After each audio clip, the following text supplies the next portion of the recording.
Burnout itu adalah gambaran kelelahan fisik dan mental. Yang capek dua-duanya, fisik dan mental. Pernah bete? Nah, uring-uringan.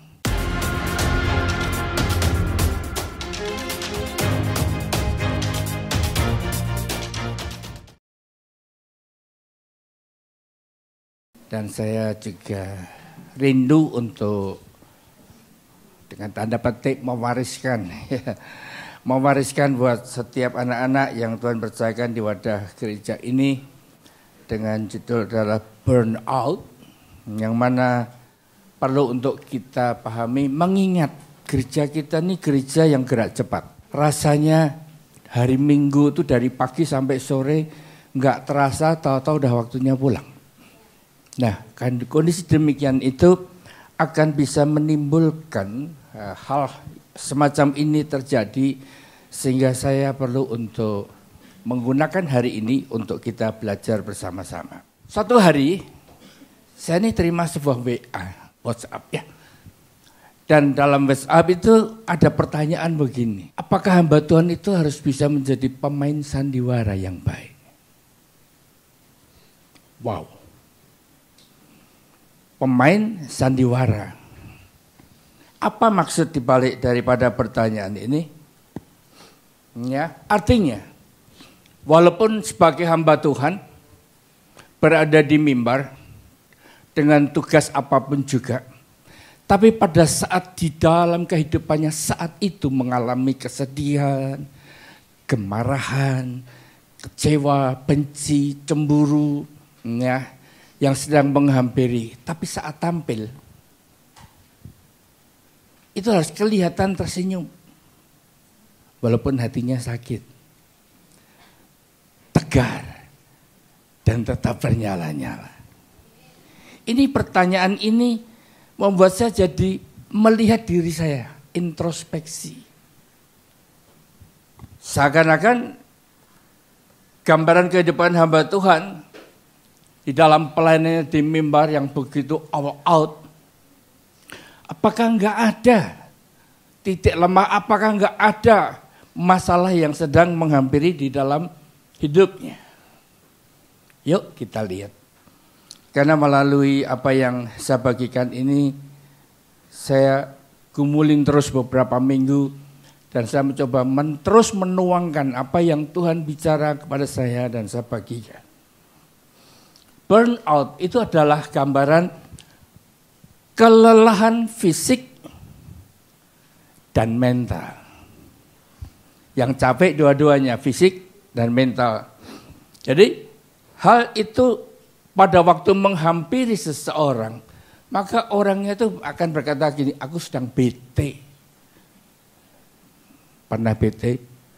Nah, uring-uringan. Nih ya, semua rasanya serba salah. Sepanjang hari itu rasanya semuanya enggak benar, enggak beres gitu. Bahkan bisa kembali jadi melo-melo, merasa dirinya enggak berharga. Ya, karena enggak punya gairah. Ya. Dari kondisi semacam inilah kelihatan tuh loyo. Ya. Bahkan ditemukan ada orang-orang yang dalam kondisi semacam ini, gelindingnya itu, bahkan jadi kepengen mati. Ada yang pernah kepengen mati? Hah? Coba yang pernah aja angkat tangan. Oh, yang angkat tangan akan mengalami mujizat luar biasa. Siapa yang pernah kepengen mati? Lu kok ciakainya? Oke. Gak apa-apa. Ya. Keterbukaan kita pada acara ini akan memberikan satu solusi yang jauh lebih baik. Ya. Hal ini dapat terjadi pada semua orang yang terus-menerus sibuk dalam pekerjaan. Terus-menerus sibuk. Bahkan dalam pelayanan pun juga terus-menerus sibuk di dalam melayani. Ya, dalam waktu panjang sehingga mengabaikan istirahat, sehingga ada orang berkata gini, wah sibuk banget, Aku nggak punya waktu, tidur aja nggak sempat. Gitu kan. Nah, nggak apa-apa. Saat hati ini ditemukan mulai berseberangan dengan hatinya Tuhan, ya, maka kondisi kehidupan dari orang ini ya, itu akan menjadi nggak efektif lagi. Di dalam dunia sekuler pun juga sama, kalau sedang ya burn out itu pasti pekerjaannya juga nggak akan beres. Ada saja yang akan mengganjal di situ. Apalagi dalam pelayanan, maka kita menemukan bahwa itu semua dikerjakan dan kurang efektif. Di dalam kehidupan orang-orang dunia akan bisa mengalami halusinasi. Pernah halu? Oh, tahu juga halu nih. Iya, ada yang nggak tahu halu? Oh, semua tahu. Gembalanya yang kuper ini. Oke. Nah, orang-orang dunia karena mereka itu nggak mengenal Allah, karena mereka nggak mengenal Tuhan, ya, maka mereka bisa mengambil satu keputusan yang fatal, yaitu bunuh diri. Dalam keadaan stres macam itu yang tak bisa dikendalikan lagi, maka ya, mereka ingin mati, bahkan bisa bunuh diri. Contoh yang saya ingin bagikan di sini namanya Yunus. Kalau saudara diminta memberikan satu kata tentang Yunus, apa yang kau katakan?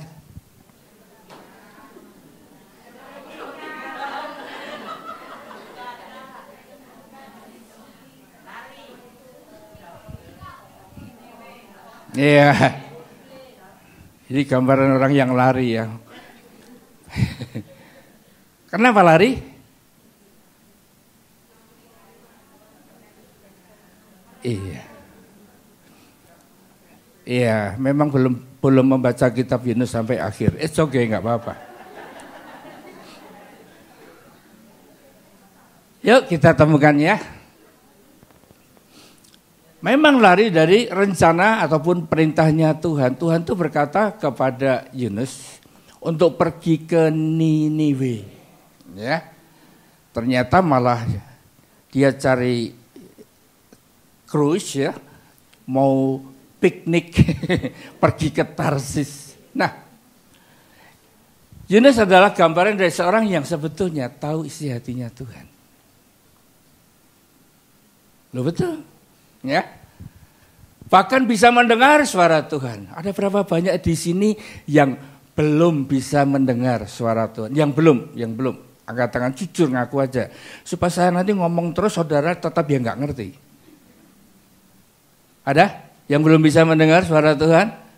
1, 2, 3, yang angkat tangan 4, 5, belajar kom 100. Ya, nanti akan diajarkan itu. Ya. Bisa mendengar suara Tuhan, Yunus itu bisa. Tetapi dia mengabaikannya, bahkan berontak dengan melarikan diri. Ya, kita mulai bertemukan Yunus pasal 4. Saudara bacanya baru Yunus pasal 1 kan? Betul kan? Sampai ditelan ikan paus maka saudara tertelan juga. Enggak mengikuti yang berikutnya tanpa tahu endingnya seperti apa. Ya, dalam Yunus pasal 4 ini pertama, hal itu sangat mengesalkan hati Yunus. Lalu marahlah ia. Dan berdoalah ia kepada Tuhan, katanya, ya Tuhan, bukankah telah kukatakan itu ketika aku masih di negeriku, ya, itulah sebabnya maka aku dahulu melarikan diri ke Tarsis. Sebab aku tahu bahwa Engkaulah Allah yang pengasih dan penyayang, yang panjang sabar dan berlimpah kasih setia, serta yang karena malapetaka yang hendak didatangkannya. Peristiwa ini terjadi pada waktu Yunus setelah dimuntahkan dari ikan, kemudian berjalan ke Niniwe, maka 120.000 orang penduduk Niniwe itu menyambut kedatangan Yunus dengan gemetar. Dan mereka semua bertobat. Pada waktu rajanya memerintahkan puasa, adakan pertobatan yang secara massal. Ya. Apa yang terjadi? Yunus itu malah kesel, marah. Tuh bener kan, bertobat. Ya, orang model Yunus seperti ini, di mana Tuhan melimpahkan kasih-Nya, tapi dia malah marah. Jadi sekarang ya Tuhan, cabutlah kiranya nyawaku, karena lebih baik aku mati daripada hidup. Loh, aneh kan? Aneh. Pada waktu dia akhirnya berangkat ke Niniwe dan orang-orang bertobat, dia malah marah. Karena apa? Kasih-Nya Tuhan itu besar. Saya nggak tahu di ruangan ini ada nggak. Saudara sedang berdoa sama orang yang ngeselin saudara. Begitu keselnya, wah menjengkelkan, ganggu terus. Hidupnya dikasih Tuhan berubah dan jadi pelayan mimbar. Saudara jadi marah. Aku yang dipakai untuk menobatkan dia. Aku nggak dapat kasih karunia Tuhan. Ya ada yang model gitu. Kalau marah, kalau Yunus malah berkata lebih baik aku mati. Ayat berikutnya, ayat 4. Tetapi firman Tuhan, layakkah engkau marah? Kira-kira bahasa saya kurang lembut ya. Layakkah engkau marah? Dibandingkan suaranya Tuhan kira-kira sama enggak? Nah, bayangin sendiri ya. Karena juga enggak dijawab itu. Yunus telah keluar meninggalkan kota itu dan tinggal di sebelah timurnya. Ia mendirikan di situ sebuah pondok dan ia duduk di bawah naungannya menantikan apa yang akan terjadi atas kota itu sambil dari jauh dilihat. Kira-kira berubah enggak ya? Kira-kira ada api turun dari langit ya? Nah, kira-kira ada penghukuman gitu kan? Ngambek. Pernah ngambek ya sama Tuhan karena Tuhan baik sama lawanmu, Tuhan baik sama musuhmu, Tuhan baik sama orang yang menjengkelkan dirimu. Ada yang pernah ngambek? Kalau ada sama dengan Yunus. Berikutnya. Lalu atas penentuan Tuhan Allah, tumbuhlah sebatang pohon jara melampaui kepala Yunus untuk menaunginya. Agar ia terhibur daripada kekesalan hatinya. Yunus sangat sukacita karena pohon jara itu. Wah, Tuhan kasih aku pohon ya, jadi enggak kepanasan. Tapi keesokan harinya, ketika fajar menyingsing, atas penentuan Allah datanglah seekor ulat yang menggeret pohon jara itu sehingga layu. Ya, segera sesudah matahari terbit maka atas penentuan Allah bertiuplah angin timur yang panas terik sehingga sinar matahari menyakiti kepala Yunus, lalu rebahlah ia lesu dan berharap supaya mati. Katanya, lebih baik aku mati daripada hidup. 2 kali ya. 2 kali ya ngomongnya ya. Renungin. Tetapi berfirmanlah Allah kepada Yunus, layakkah engkau marah karena pohon jara itu? Jawabnya, selayaknya aku marah sampai mati. Jadi dia berani berdebat, berargumentasi dengan Allah. Allah berfirman, engkau sayang kepada pohon jara itu yang untuknya sedikit pun engkau tidak berjerih payah dan yang tidak engkau tumbuhkan, yang tumbuh dalam 1 malam dan binasa dalam 1 malam pula. Bagaimana tidak aku akan sayang kepada Niniwe, kota yang besar itu yang berpenduduk lebih dari 120.000 orang yang semuanya tak tahu membedakan tangan kanan dan tangan kiri dengan ternaknya yang banyak. Nah, Tuhan itu menunjukkan bahwa Dia sangat mengasihi orang-orang yang ada di Niniwe. Saya ingin tantang saudara, coba cari ada cerita tentang Yunus berikutnya lagi enggak? Saya belum ketemu. Kalau ketemu tolong diberitahu. Yunus sudah enggak ada ceritanya lagi. 2 kali dia ngomong sama Tuhan, lebih baik aku mati. Berikutnya, Elia. Satu kata tentang Elia. Ya, ini hamba Tuhan yang dahsyat. Yang besar, yang dipakai Tuhan dengan cara luar biasa. Bahkan mujizat api dari langit turun. Dan bahkan dapat kesempatan untuk menyembelih 450 nabi Baal. Apa yang terjadi? Orang dahsyat kayak begini ketakutan sama wanita. Namanya Isabel. Sampai menyembunyikan diri, bahkan dari Gunung Karmel di mana Tuhan pakai dia dengan dahsyat luar biasa. Kemudian lari ke Berseba sampai akhirnya ke Gunung Horeb. Itu kalau di dalam peta itu dari utara terus sampai ke selatan. Begitu jauhnya sehingga ya, apa yang terjadi? Memang jauh sehingga membutuhkan akan bekal yang cukup. Tetapi ia sendiri masuk ke padang gurun sehari perjalanan jauhnya, bujangnya ditinggal. Ya. Kemudian duduk di bawah sebuah pohon arar. Kemudian ia ingin mati, katanya, cukuplah itu. Sekarang ya Tuhan, ambillah nyawaku, sebab aku ini tidak lebih baik daripada nenek moyangku. Perhatikan, satu kali ya, dia kepengen juga untuk nyawanya dicabut. Kemudian dia tidur lagi, dibangunkan malaikat lagi, disuruh makan lagi, diberi bekal, kemudian supaya perjalanan nanti akan bisa dilewati. Nah, sampai 2 kali. Biasanya habis makan kenyang kan? Makan lagi, kenyang lagi, tidur lagi gitu kan.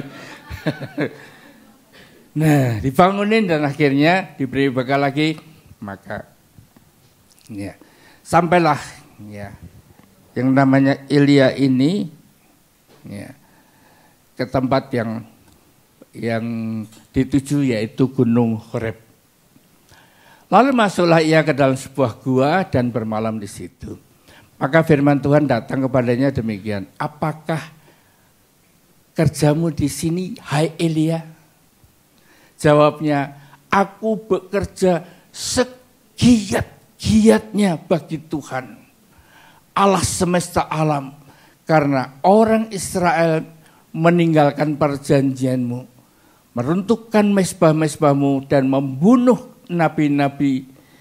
nabimu dengan pedang. Hanya aku seorang diri yang masih hidup dan mereka ingin mencabut nyawaku. Ini cerita membuka diri apa adanya, ngomong sama Tuhan. Udah kerja dengan all out gitu kan. Kalau di dalam bahasa KP Hong Kong begini, aku pagi-pagi sudah buka pintu, atur kursi, baru selesai lari ikut gul, kehujanan, kepanasan, gitu kan. Siang sampai malam gitu kan. Tapi ternyata kehidupan daripada Elia waktu menghadapi ancaman ini meruntuhkan dia punya iman. Nah, ini penggambaran Allah menampakkan diri, tapi tidak ada di sana. Tapi saya akan bahas adalah ya, waktu ditanya kali berikutnya, apakah kerjamu di sini, hai Elia? Ditanya 2 kali. Saudara kalau ditanya 2 kali kesel ya? Kalimatnya sama ya? Ya, enggak. Jawabnya kembali sama. Aku bekerja segiat-giatnya bagi Tuhan, Allah semesta alam, karena orang Israel meninggalkan perjanjianmu, meruntuhkan mezbah-mezbahmu dan membunuh nabi-nabimu dengan pedang. Hanya aku seorang dirilah yang masih hidup dan mereka ingin mencabut nyawaku. Ini tetap teguh dengan apa yang ada di dalam pikirannya. Apa yang terjadi? Padaku 2 kali menjawab, Elia ini ada ceritanya. Kalau Yunus saya belum ketemu, Elia ternyata dia dapat perintah dari Tuhan. Pergilah kembali ke jalanmu, melalui padang gurun ke Damsyik, dan setelah kau sarapan, ya engkau harus mengurapi Hazael menjadi raja atas ya Aram, juga Yehu cucu Nimsi haruslah kau urapi menjadi raja atas Israel, dan Elisa bin Safat dari Abel Mehola harus kau urapi menjadi nabi menggantikan engkau.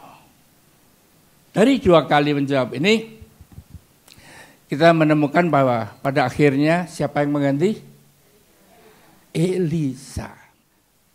Kemudian pertanyaannya adalah, kalau tadi Yunus 2 kali bertentangan dengan isi hati Tuhan, kalau Elia 2 kali ya tetap teguh dengan pikirannya sendiri, Yunus nggak ada ceritanya, kalau Elia ada penggantinya, Elisa.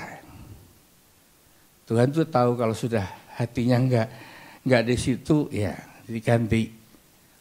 Dia langsung terima upah dan dia diangkat dengan kereta berkuda ya. Saya ingin bagikan pertanyaannya, apakah Bapak Gembalamu pernah ngalami? Pernah. Saya pernah marah loh sama Tuhan. Ada di sini yang pernah marah sama Tuhan? Ada. Coba tinggi-tinggi yang marah sama Tuhan. Wah, ternyata anak-anakku ini baik-baik semua. Baik-baik semua. Makasih Tuhan. Kali pertama adalah waktu itu saya kerja. Saya juga berikan rumah saya terbuka untuk terima pelayanan. Saya undang hamba-hamba Tuhan untuk berbagi berkat. Dan kemudian yang terjadi, ada satu hamba Tuhan datang dan berbuat sesuatu yang membuat saya sangat marah, sehingga saya berkata begini sama Mami, Mam, gimana, ada pelayanan nggak nanti minggu depan? Kalau ada, batalin semua. Mami kaget kan? Nggak ada hujan, nggak ada angin, tahu-tahu suaminya marah-marah dan minta dibatalin, tutup rumah, nggak lagi dipakai untuk persekutuan doa. Dalam kondisi semacam itu, dalam hati saya begini, kalau kami dianggap nggak layak, rumah kami akan kami tutup supaya tidak mempermalukan nama Tuhan. Dan saya tidak akan lagi melayani Tuhan, supaya nama Tuhan tidak dipermalukan. Wah, rohani banget ya. Itu gara-gara hamba Tuhan ini ngomong sesuatu, ya beliau udah almarhum sekarang. Maka marahlah saya. Dalam minggu itu saya dapat tugas ke Madiun. Di Madiun itu ada Pujasera. Dan pada waktu saya bekerja di sana dan malam itu saya duduk makan karena sudah malam. Jadi saya makan sendiri.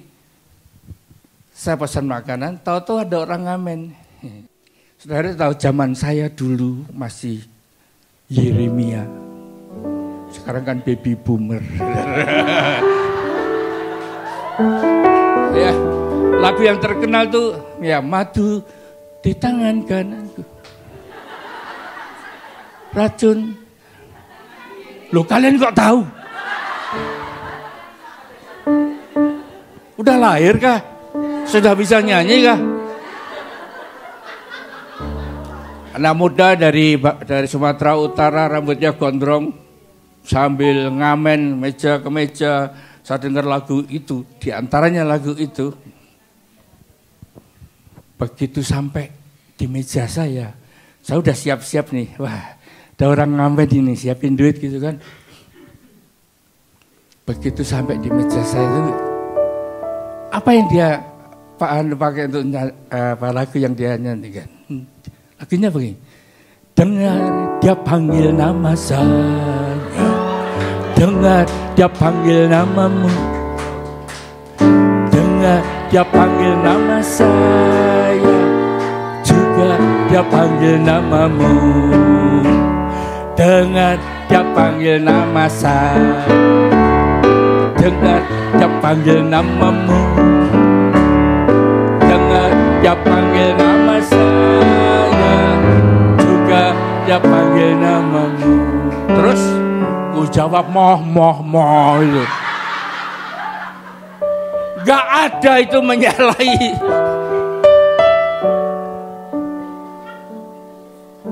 Padahal saya dengar lagu itu saya kaget.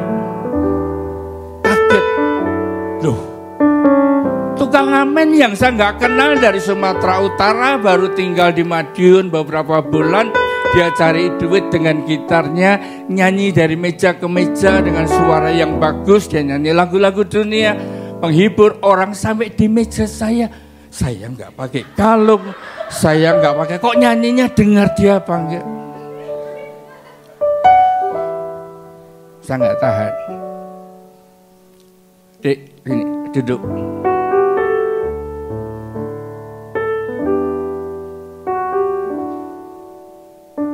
Saya jadi dia makan malam hari itu. Karena saya tahu saya harus mengakhiri lagu itu. Ku jawab, ya, ya, ya.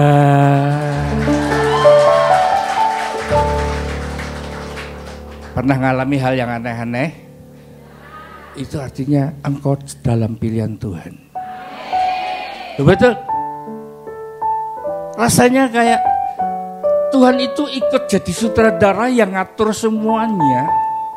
Kita dipertemukan dengan orang-orang yang pada akhirnya menjawab. Dan seperti itulah saya katakan Tuhan bicara.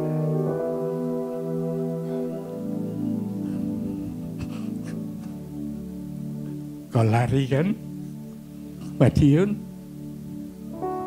Kau berpikir untuk menyelesaikan pelayananmu denganku.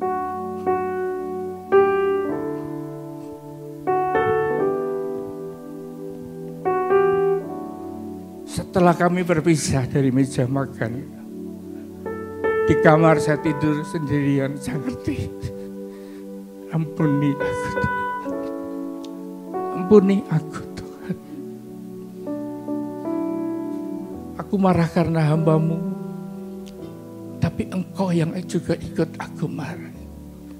Saya pulang kembali Surabaya.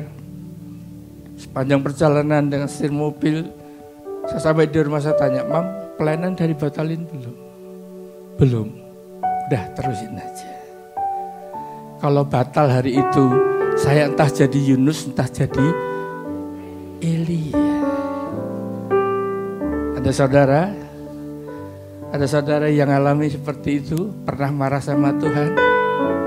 Ada? Kalau ada, bangkit berdiri. Yang marah aja, yang enggak usah. Masing-masing berdoa. Katakan, ampuni aku Tuhan. Jika engkau sempat marah sama Tuhan,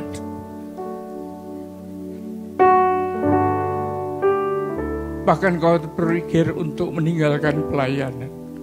Bahkan kau berpikir sudah enggak Tuhan-Tuhanan lagi. Tuhan enggak adil.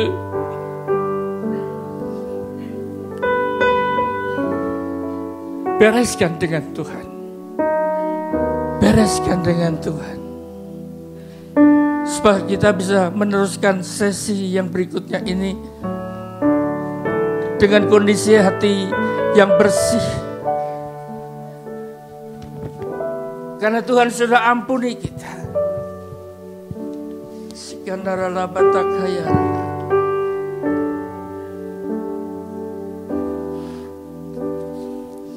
Kalau saudara sudah bereskan dengan Tuhan, saudara boleh duduk kembali. Yang belum terus hampiri Tuhan, katakan Tuhan ampuni aku, Tuhan ampuni aku.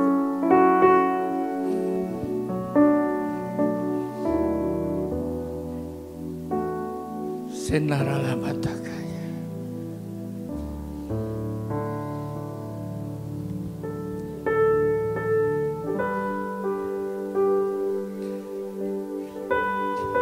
Aku jawab iya Tuhan. Aku jawab iya Tuhan.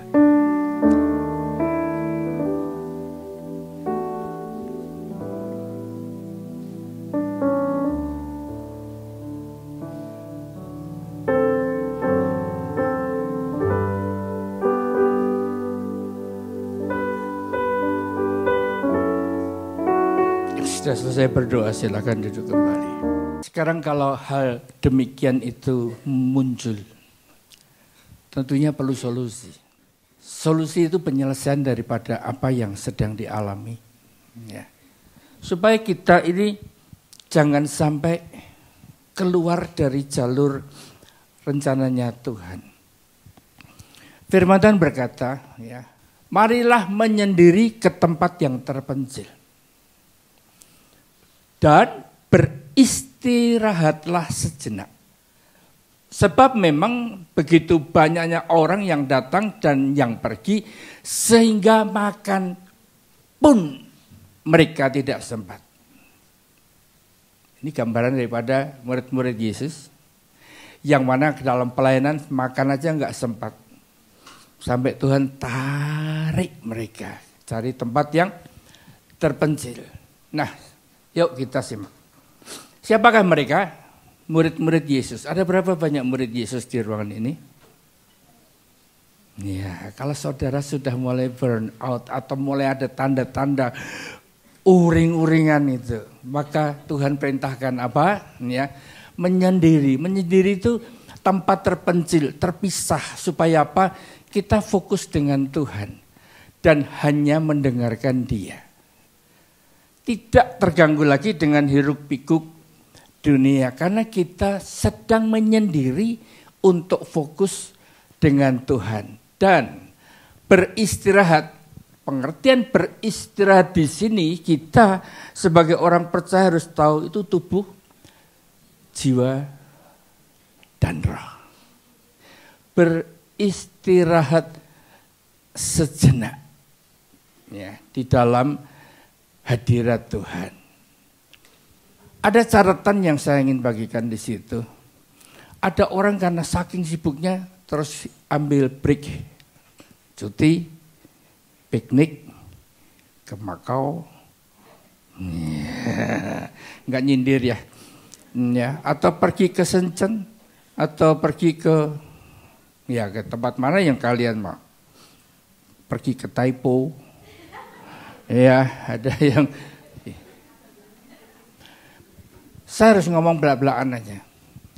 Pada waktu piknik, rekreasi, liburan itu yang beristirahat adalah fisik, yaitu tubuh dan jiwa, bukan roh. Kenapa? Waktu mata melihat pemandangan yang indah, wah, yang dipuaskan jiwanya, tapi belum tentu rohnya. Apalagi kalau ada orang yang di dalam pekerjaannya itu segitu aktifnya. Rasanya pikiran ini nggak bisa berhenti, tidur pun masih di sini mulai bergerak lagi saudara. Nggak bisa tidur karena pikirannya yang jalan. Sesungguhnya itu saya model gitu. Saya ini dimanapun pikiran saya itu jalan terus. Nah, orang yang semacam ini memang perlu ekstra. Kenapa? Firman Tuhan katakan bahwa taklukkanlah di bawah kaki Kristus supaya kita ini bisa duduk diam mendengar akan suara Tuhan.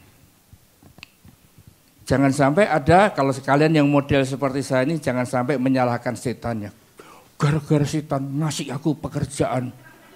Loh, dikasih pekerjaan sama setan gak digaji kok mau? Itu. Nah, jangan salahkan. Tapi saudari saya membaca sebuah buku, itu buku pertama yang saya disarankan teman-teman untuk belajar tentang manajemen, One Minute Manager.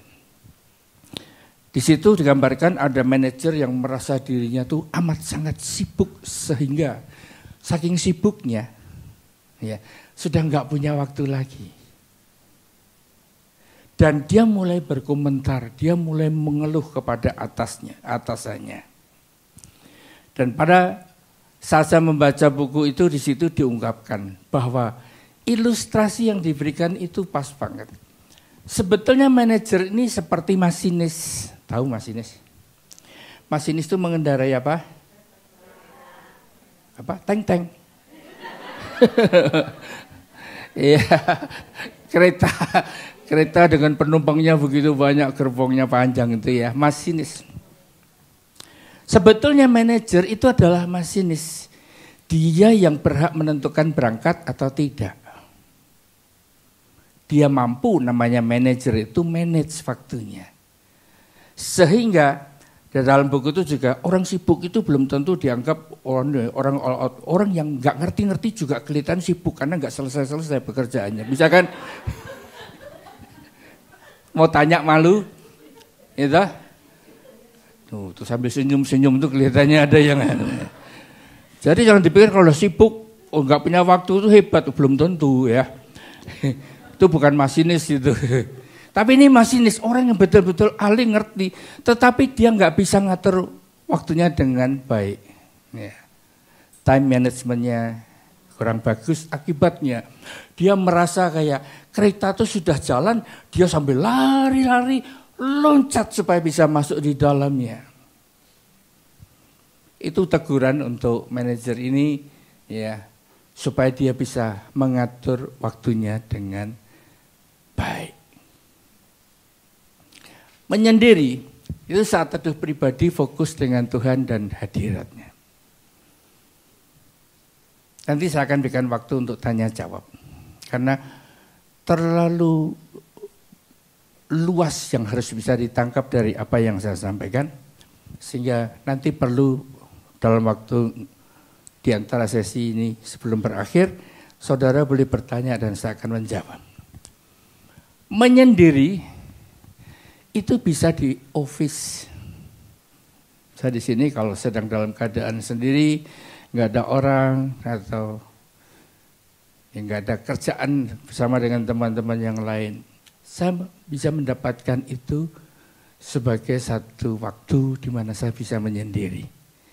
Di dapur, kalau majikan enggak ada di rumah, itu juga tempat di mana engkau bisa menyendiri. Bahkan di dalam pesawat terbang, saya pernah mengalami waktu berangkat sendiri, duduk di dalam pesawat, saya suka di lorong daripada pesawat itu. Karena saya duduk di situ, saya nggak kenal kiri kanan. Petugas pesawat juga saya nggak ada yang kenal. Tapi pada waktu saya mulai fokus sama Tuhan, saya bisa merasakan hadirat Tuhan. Dalam hadirat Tuhan ini memang yang saya temukan. Saya punya pengalaman itu kalau rasakan hadirat Tuhan itu saya suka nangis.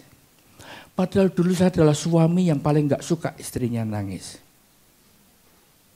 Tanya mami di belakang. Tapi sekarang pada waktu Tuhan hadir saya nangis. Nangis itu bukan karena patah hati, bukan karena utangnya nggak dibayar.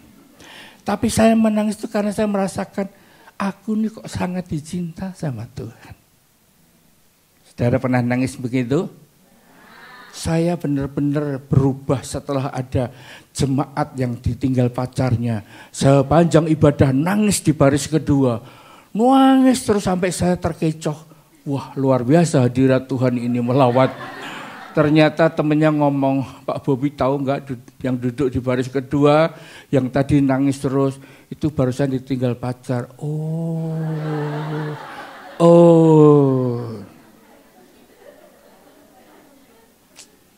Ya udah, kadang-kadang memang bisa salah nangkep. Bahkan saudara kalau mau di bis bisa, ya di MTR Yang lain itu orang-orang yang benar asing, kita nggak kenal sama sekali. Piknik saya masukkan. Apa bedanya dengan yang tadi? Kita ke Taipo, sana ada tempat agak tinggi, dan sampai di atas saya melihat orang main layang-layang. Yang pergi sama-sama pasti lihat. Ya, itu ternyata pada waktu saya ke sana, dari tempat itu saya bisa melihat secara lebih luas lagi pemandangan. Saya alami itu juga pada waktu saya pergi ke Bedugul. Tahu Bedugul? Tahu, pernah ke sana? Nah, di Bedugul begitu saya naik ke satu tempat dan saya melihat, saya mulai merasakan Tuhan itu hadir. Siapakah yang mencipta danau yang begitu indah? Saya mulai berkomunikasi, Engkau Tuhan. Pemandangan yang kau lihat di depanmu bukit-bukit dengan pohon-pohon yang menghijau. Iya Tuhan, itulah ciptaanmu. Pada waktu merasakan hadirat Tuhan itu pasti kita orang manusia yang memiliki roh harusnya bisa menyadari bahwa ada roh Allah sedang berkenan menghampiri kita. Bahkan di meja makan, saya sedang makan sama Mami. Pada itu sedang makan sama Mami, ya saya kan suka bawa HP, saya putar lagu-lagu, di mana saja, kapan saja, kalau bisa dengerin lagu, saya dengerin lagu. Sedang makan, ya. Mendadak lagunya itu berbunyi gini, kita dapat jalan.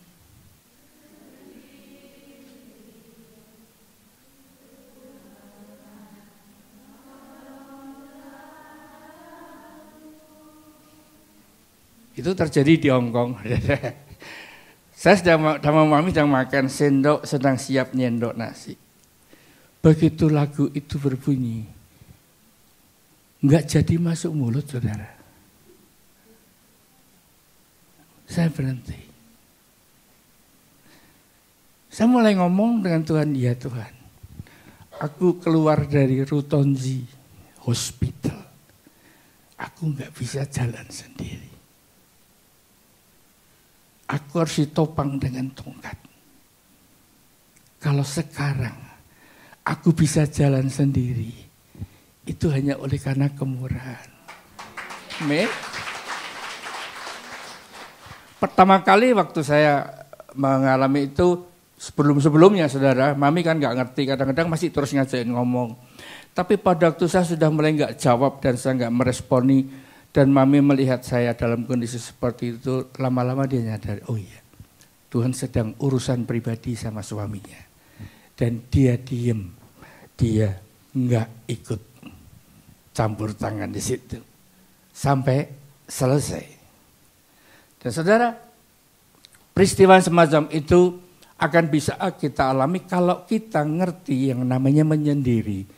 Yaitu kita ini sedang fokus sama Tuhan. Bisakah kita fokus sama Tuhan di saat kita ada bersama dengan orang banyak? Bisa, di ibadah pun juga begitu kan. Kalau saudara nggak pedulikan sebelahmu, apalagi sebelahmu engkau nggak kenal, ya. Tapi saudara bisa menikmati akan hal itu. Bisa sambil mendengar pujian dan penyembahan kepada Yesus, bisa melalui HP atau YouTube, ya. Pada saat kita merasakan hadirat Tuhan, disitulah sesungguhnya kita perlu untuk mengakui apa yang sedang kita alami, yang sedang terjadi di dalam hadirat Tuhan tadi, ngomong terus terang. Ya. Jangan memaksa Tuhan berbicara. Tuhan, aku sudah berikan pagi bangun jam 3. Ngantuk-ngantuk aku paksakan untuk duduk. Ngomong Tuhan. Jangan. Yang punya otoritas itu siapa? Tuhan. Tuhan mau ngomong ya dia ngomong, kalau enggak saudara tunggu sampai matahari terbit pun juga bisa jadi enggak ngomong. Pada saat dimana Tuhan berbicara, maka yang kita lakukan adalah Kita akui aja semua kondisi kita. Kita bisa memberikan permohonan, bahkan kita bisa mengucap syukur. Ya, perhatikan. Jangan berpikir saat kita menyendiri bersama Tuhan dia akan setuju ya. Ya, ini harus sama loh, ini konsepnya sama dulu. Jangan berpikir kalau kita sudah memberikan saat teduh maka kita pasti akan dengar suara Tuhan. No. Setuju ya? Berikutnya. Tapi kalau saat dia berbicara, kita harus menyendiri bersama dia. Sulit nangkap enggak? Terima telepon pacar aja sedengkul. Seyo. Betul kan? Saudara mulai menyendiri karena sang kekasih telepon. Jadi sama. Kalau saudara menemukan Tuhan sedang berbicara, carilah tempat. Supaya kita bisa bersama dengan dia sendiri.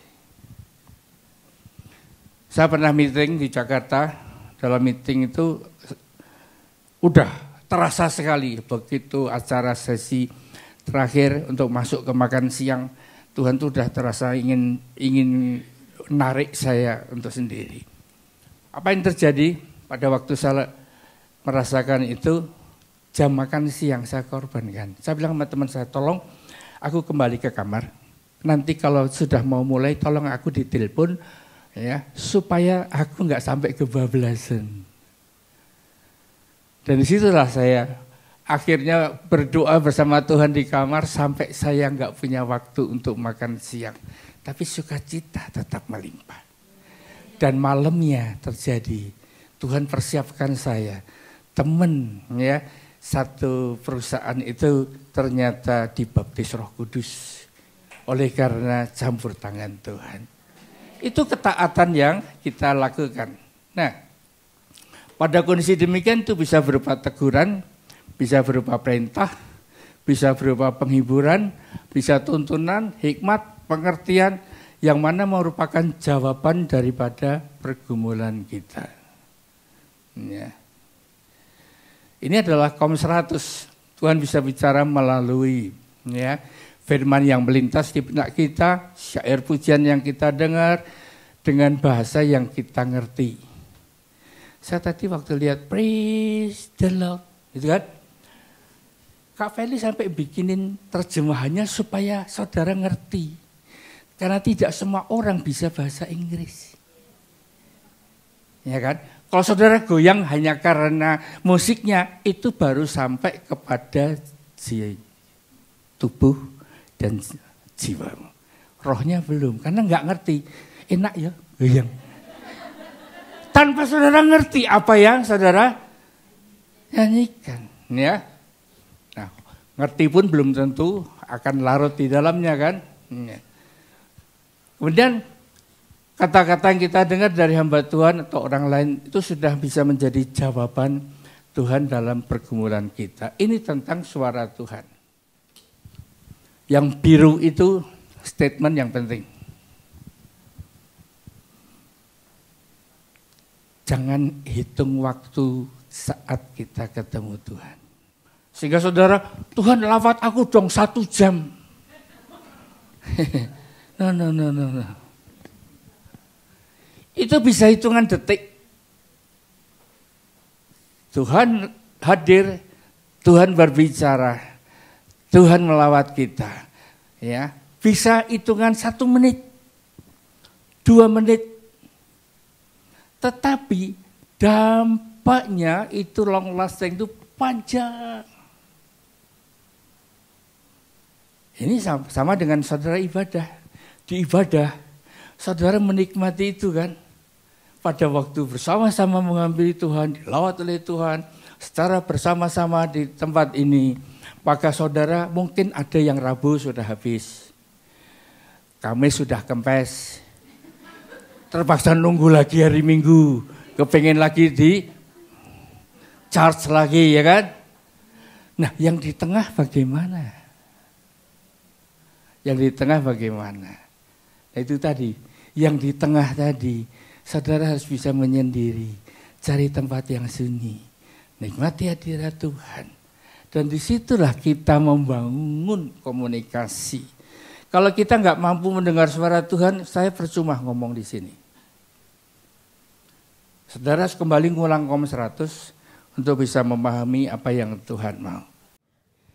Jangan paksa Tuhan bicara, kita tinggal menghampiri Tuhan dengan terbuka dan kita mengucap syukur. Tapi kalau Tuhan bicara, menyendirilah bersamanya.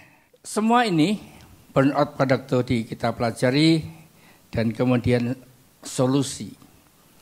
Sebetulnya kuncinya di sini. Pertama, sadari keadaanmu dulu. Kalau saudara nggak mau mengakui, saudara nggak mau terbuka di hadapan Tuhan, maka kondisi demikian itu menggambarkan bahwa otoritas Tuhan sepenuhnya sebetulnya yang mau ambil alih hidup kita. Tapi pada waktu kita menyadari dan kita lalu menyendiri dengan tujuan fokus sama Tuhan, gak apa-apa ngomong belak-belakan aja sama Tuhan apa yang sedang dialami, ya. Kemudian pada waktu kita mengakui keberadaan kita, pakailah bahasa Indonesia.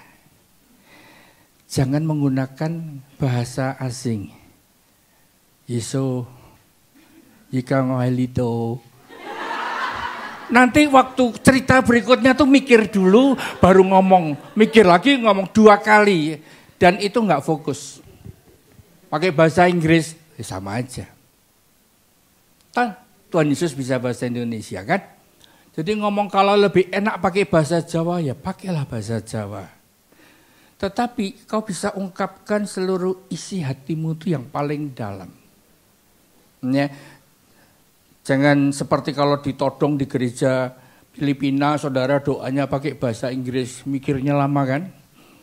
Nah, oke. Kemudian pada saat kita mulai menyadari dan kita mengakui keberadaan kita, rindukan.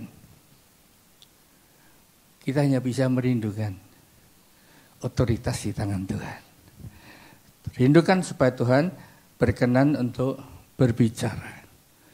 Dan pada waktu kita merindukan dengan cinta yang radikal. Saya coba cari cinta yang radikal itu yang seperti apa gitu kan. Ya, saya coba temukan karena itu sudah mulai diungkapkan di pada gereja ini, nanti saya akan bagikan. Ya. Dan pada saat kita melakukan ini, beristirahatlah tubuh, jiwa dan roh sejenak dalam hadirat Tuhan dengan berbahasa roh. Bersyukur sampai kita menerima akan kelegaan.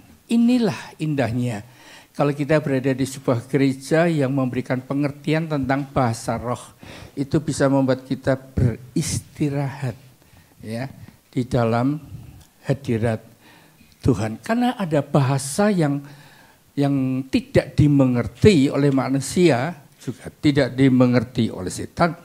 Yang bisa mengerti hanyalah Bapa yang memberikan dan kita yang menerimanya. Inilah hal yang menjadi sukacita kita berada di sebuah gereja di mana kita melakukan berbahasa roh. Mencintai secara radikal. Ya. Kalau mencintai secara radikal, ya. Kalau sama cowok baru ketemu terus cintanya radikal, kira-kira ngapain? Ayo ngomong aja. Cintamu sangat radikal. Besok ngajak kawin, ya, langsung diterminate majikannya, aku pulang aja, ikut kamu. Cinta radikal. Ya.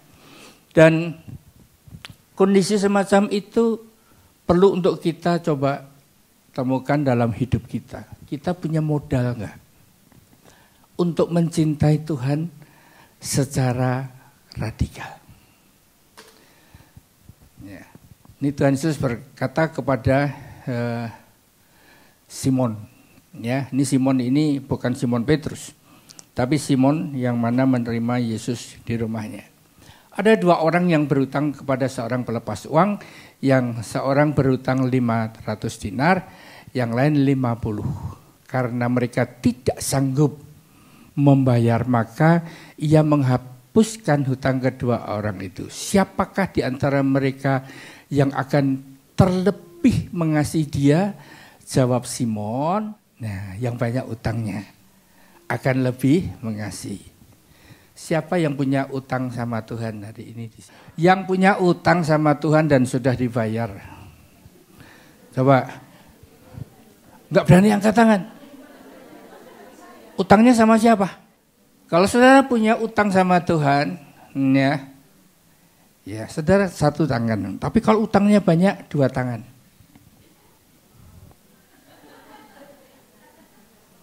Dan itu sudah dilunaskan sama Tuhan. Harusnya akan lebih lagi mengasihi. Dan yang lebih mengasihi ini akan melakukan langkah-langkah yang radikal. Beda dengan pandangan mata. Gara-gara ganteng, selalu suka telepon dan berkata I love you full. Maka kebutuhannya semuanya dari laptop, sepeda motor, HP yang baru, beliin. Dari Hong Kong dibayar. Karena cintanya radikal. Begitu? Nah, kalau cinta radikal sama sesama manusia bisa begitu sama Tuhan? Belum pernah lihat ya orang yang radikal sama Tuhan ya. Saya cerita lagi tentang Endang Batak. Pulang dari Hong Kong dengan kerongkongan sambungan. Karena operasi. Tapi ternyata dia sekarang ada di Balikpapan. Dan dia terjun dalam penginjilan. Dan dia bekerja sama dengan pemerintah setempat. Untuk melakukan langkah-langkah itu bakti sosial dan penginjilan. Bahkan mendapatkan murid untuk dimuridkan. Kalau melihat dari keadaan seperti itu, enggak semua orang loh mau terjun di situ. Betul? Ya. Dan itulah gambaran daripada orang yang memiliki cinta yang radikal. Karena apa? Utangnya banyak, sudah dibayar lunas, enggak bisa bayar sama Tuhan. Maka dia berikan hidupnya sepenuhnya. Ya. Itulah yang namanya mencintai secara radikal. Ya. Dan dia menemukan bahwa wanita ini ya, membawa minyak narwastu dan mencuci, ya, meminyaki kaki Yesus dengan minyak wangi. Sementara Simon basuh kakinya Yesus saja enggak. Nah saudara, inilah contoh bagaimana radikal pada waktu kita mencintai Tuhan. Pertanyaannya, ya enggak usah angkat tangan ya. Enggak usah angkat tangan. Apakah engkau sudah radikal sama Tuhan?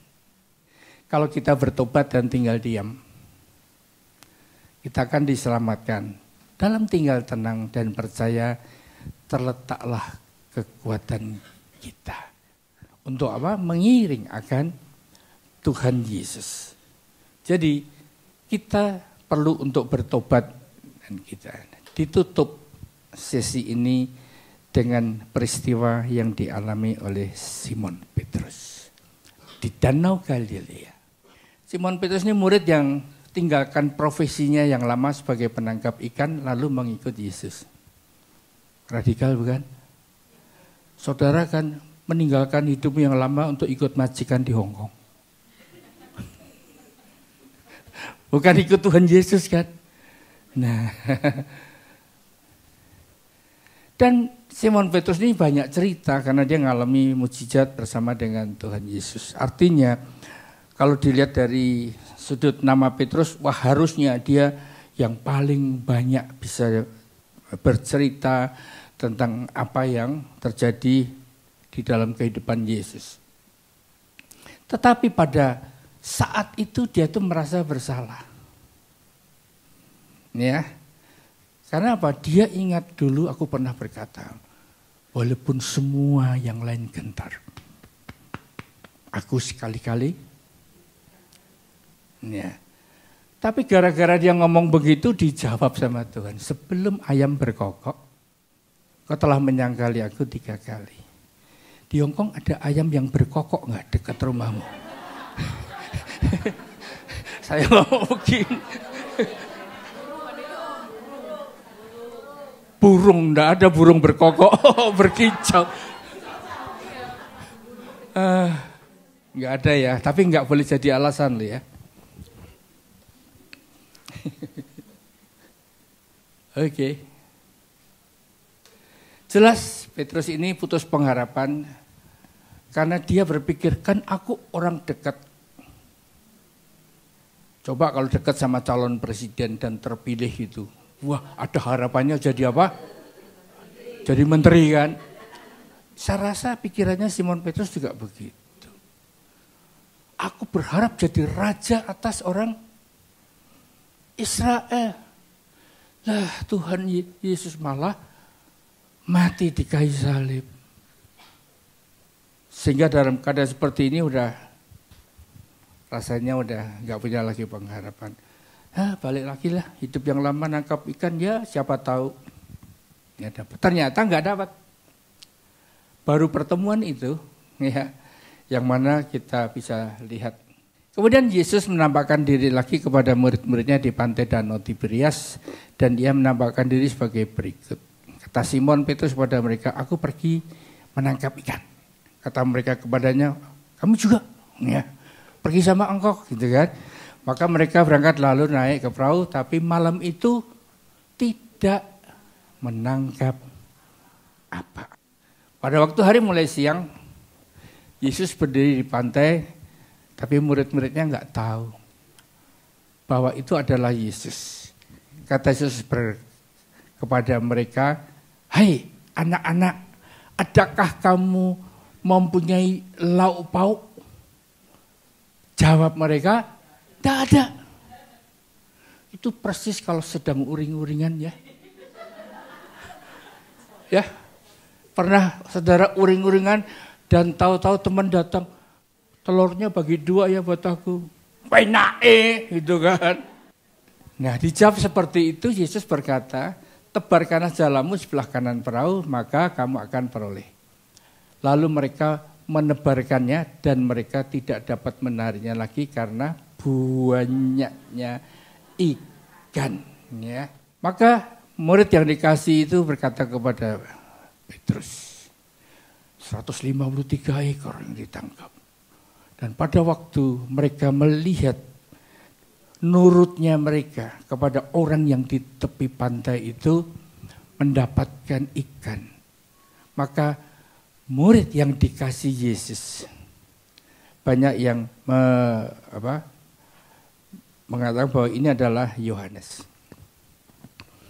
Yohanes berkata, itu Tuhan. Ya, berkata kepada Petrus, itu Tuhan. Statement ini merupakan satu picu yang Petrus kayak dibikin sadar. Ketika mendengar bahwa itu adalah Tuhan, maka ia mengenakan pakaiannya. Sebab ia tidak berpakaian lalu terjun ke dalam danau. Dia mendahului. Karena apa? Simon Petrus pada waktu mendapatkan Tuhan ada di pantai, itu sebetulnya yang sedang dicari-cari. Dia benar fokus sesungguhnya. Sampai di pantai, maka yang ditemukan adalah arang dan api. Ya, ada ikan, ada roti. Apa yang dia kejar dengan kembali ke dunia, dengan dia menjala ikan, dia bahkan nggak dapat. Tapi pada waktu Tuhan memberikan perintah diikuti dan dia mendapatkan berkat itu, Tuhan ternyata sudah menyediakan di tepi danau. Nah, kata Yesus kepada mereka, bawalah beberapa ikan yang baru kamu tangkap itu. Yesus juga menghargai apa yang telah ditangkap. Yuk kita makan sama-sama. Ya. Mari, makan dan sarapanlah. Tidak ada di antara murid-murid itu yang berani bertanya kepadanya, siapakah engkau? Sebab mereka tahu bahwa ia adalah Tuhan. Orang Jawa bilang cep kelakep. Terkunci mulutnya, udah nggak bisa ngomong apa lagi. Udah rasanya kayak begitu berkecamuk entah pikiran apa saja pada mereka.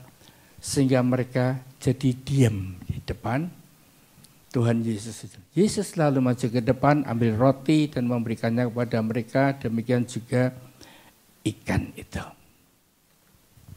Ini merupakan satu segmen atau fragmen yang sangat menentukan. Karena di tengah kegalauan daripada Simon Petrus ini, dia yang telah merasa bersalah dan bertemu dengan Tuhan secara pribadi di tepi pantai itu. Maka dia ditanya, Simon, anak Yohanes, apakah engkau mengasihi aku lebih daripada mereka ini? Perhatikan, benar Tuhan. Kau tahu bahwa aku mengasihi engkau. Tuhan Yesus berkata apa? Gembalakanlah domba-domba. Tanya lagi kali kedua. Simon, anak Yohanes, apakah engkau mengasihi aku? Benar Tuhan, kau tahu bahwa aku mengasihi engkau. Gembalakanlah domba-domba. Saya coba bandingkan dengan apa yang dialami Yunus 2 kali berkomunikasi dengan Allah. Dibandingkan dengan Elia 2 kali berkomunikasi dengan Allah. Tapi di sini kita lihat kali yang ketiga. Apa yang menjadi jawaban Simon Petrus ini? Saya menangkap itu adalah keterbukaannya. Tuhan, Engkau tahu segala sesuatu. Apa yang ada di sini? Aku ngomong aku mengasihi, tapi Engkau sesungguhnya yang tahu. Bagaimana aku mengasihi Engkau. Dan Tuhan tetap memberikan perintah. Gembalakanlah domba-domba. Kembali kepada kunci untuk kita mendapatkan pemulihan tadi. Sadari. Sadari keadaanmu. Menyendirilah. Maksudnya fokuslah sama Tuhan. Walaupun engkau duduk bersama di ruangan ini, fokus sama Tuhan. Akui keberadaanmu, ngomong sama Tuhan tentang apa yang sedang terjadi dalam dirimu. Ungkapkanlah isi hatimu yang paling dalam. Rindukan dia berbicara saat ini. Dan kita nanti bisa beristirahat tubuh, jiwa, dan roh. Kita tundukkan kepala.